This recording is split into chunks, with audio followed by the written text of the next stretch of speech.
Hello YouTube and hello to my dear subscribers.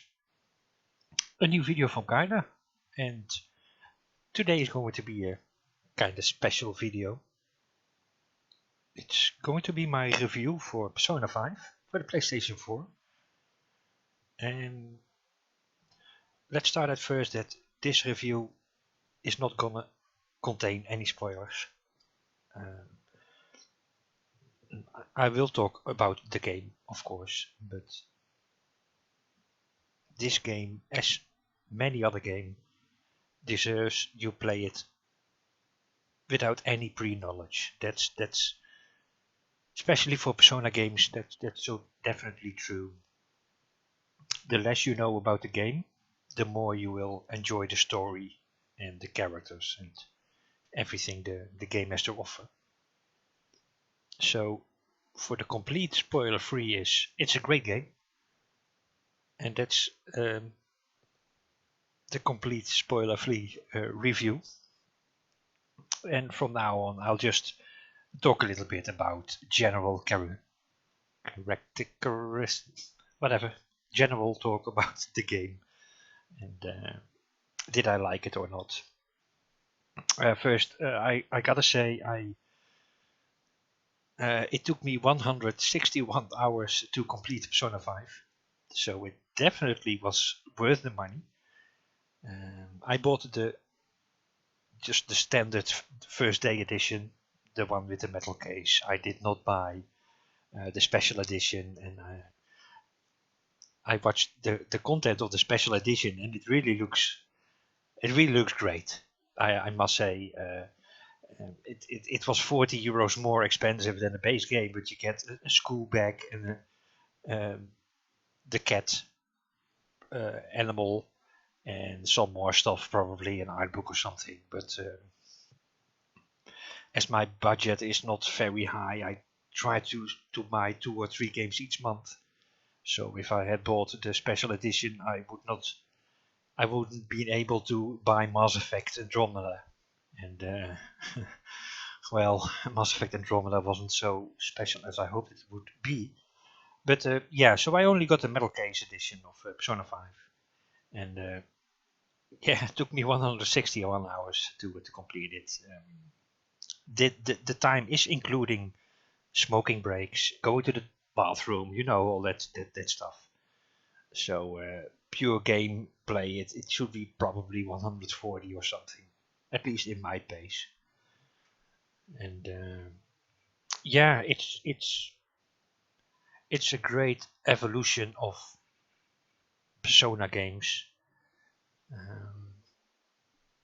You notice with each new Persona game, stuff gets added, stuff gets changed, but the core gameplay of the game is still the same. It's enhanced. each new Persona game, you get something enhanced, and also Persona 5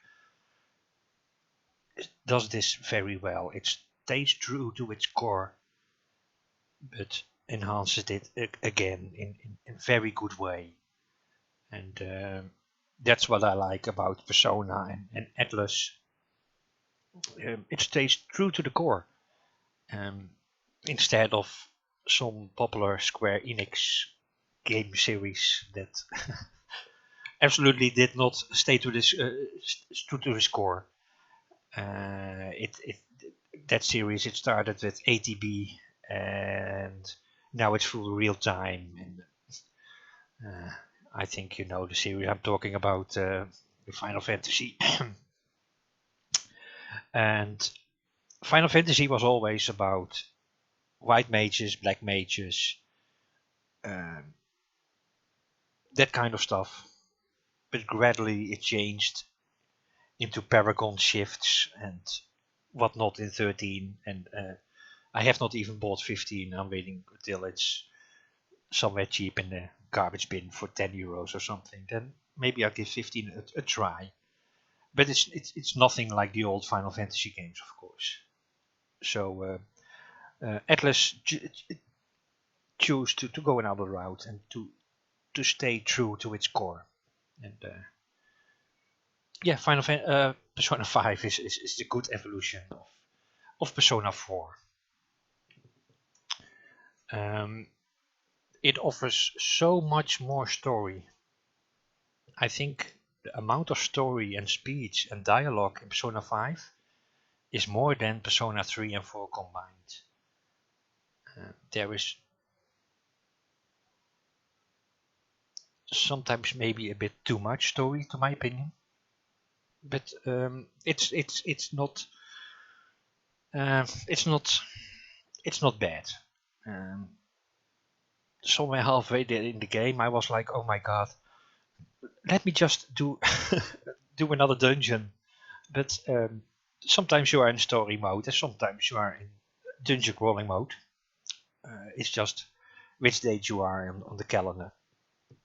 So for story and speech and voices and everything, it offers so much. Like I said, it's more than 3 and 4 combined. So if you're into that, Persona 5 absolutely will give a good amount of story. Lots and lots and lots of hours. Each session, when you start to play, 30 minutes is not enough. Sometimes you need an hour or an hour and a half to advance one day, because there's so much story and things going on. And no save, no possibility to save in between. So you gotta go through all that story and then you can save again. So sometimes you'll be forced to play the game an hour or an hour and a half to just have a new save. So much story is in this game. Graphically, of course, it's an upgrade from Persona 3 and 4, but that's not hard. Persona 3 and 4 basically were PlayStation 2 games, and Persona 5 is a PlayStation 3 / PlayStation 4 game. And you'll notice that it's, of course, it's graphically much more detailed and better produced than 3 and 4. The dungeons as well in 3 and 4, if you remember, you get random generated dungeons, and I think each 5 levels of a dungeon were not randomly generated, and the last floor, of course. But this is not a single dungeon is random generated. Well, there is one, but I'm not going to talk about that here. But the main dungeons you will be crawling in are all handmade. So there's no more random generated stuff. And it has its good and its bad. I'm still not sure what I prefer more myself. Do I prefer the random generated, but then you get just corridors? It's very basic dungeons. Or do I enjoy how Persona 5 offers its dungeons? The dungeons look awesome. Each one is so very different and themed and so much detail. So it's a complete different experience than dungeon crawling in 3 and 4. And so yeah, graphically, Persona 5 does much better than 3 and 4. The characters in this game, I must admit, I like them. But I like the characters in 3 and 4 more. There is much more dialogue with the characters in Persona 5, like with the story. But somehow, for likability, I like the characters in Persona 4 more than Persona 3. And Persona 3 more than Persona 5. And for story and depth of characters, I'm still doubting between 4 and 3. I think 4 did that as well, very, very well. each character, the story they had to tell was so different and unique. And 3 as well. 5 as well, but it's more it feels more not so in depth as 3 and 4.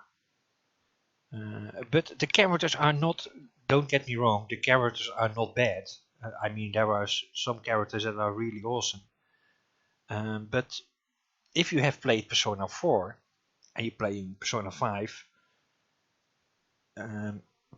you'll notice that the characters of 5, many characters you can make a link to the characters of Persona 4 with the same kind of setup, storyline, but not as deep and unique. It's more shallow. So, but again, the characters are great in 5. There's it's nothing. It's not annoying, but it's not as deep as 3 and 4 did. As well as, to my opinion, still the best story is being told in 3. Persona 3, to my opinion, had that, I don't know, some kind of scary story. Hard to explain, but to my opinion, my preference is the story of 3. In amount, like I said, Persona 5 has much more story. But the essence of the story in 3 was more to my liking. And if I have to decide between 3 and 4, I think the story of 4 is more, but that's also personal. I like the story of 4 more. And yeah. Another great thing, and don't worry, I'm not gonna spoil the thing. The ending of Persona 5 is awesome. It's really. I just finished it 2 hours ago, so I had 2 hours to get used to the idea that I'm really finished playing Persona 5, and the ending is you get a few plot twists that are, at least for me, they were kind of unexpected, and they explain so much. So it's totally worth to play Persona 5 for the ending. The ending, the story part ending of Persona 5 is awesome. Then you realize so many things which I cannot tell you, but man, I'm sure you're gonna love the ending, and yeah, you'll know what I'm talking about when you get to that point yourself. And so yeah, it was a totally awesome experience playing Persona 5. I totally enjoyed it. Sometimes I enjoyed it a bit less. Like I said, a bit in the halfway in the game, I was like, man, let this game be over so I can play Persona 4 or Persona 3 again. But then it gets back on rails, at least for me it got so far. And you get enthusiastic to continue playing the game and finish it and know the end of the story. And now, yeah, now what? Couple of weeks I completed Horizon, which was an awesome game. If you still have not played Horizon Zero Dawn, I hope you will be able to buy it one of these months or whatever. After Horizon I was like, oh my god, which game can offer me the enjoyment that I had with the Horizon? I was hoping Mass Effect Andromeda would do that, but Mass Effect Andromeda failed in that regard. And now it's the same with Persona 5. I'm like, wow, which game can give me the excitement and enjoyment I just had with Persona 5? I'm really thinking of starting up my PlayStation Portable emulator and play Persona 3 Portable on my PC. with a controller on the television. I think that would be an awesome experience. It's hard to find a game now which gives me the kind of enjoyment which I had with Persona 5. And it does not happen often with me that I continue a game until the end. The only exceptions are Persona games and a couple of others. I mentioned them before. Persona games always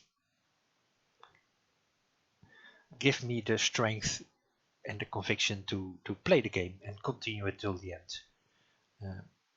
And it feels like, yeah, when you finish Persona game, it's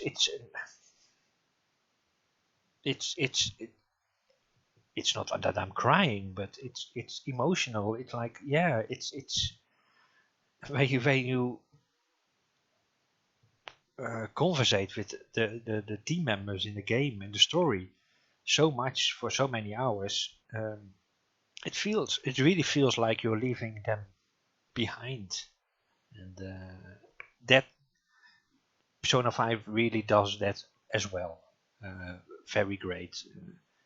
You do get a bond with your party members and the world and the social link people. Yeah, now it's like, yeah, what game am I gonna play? Maybe going back to Digital Devil Saga on the PlayStation 2 or Persona 3.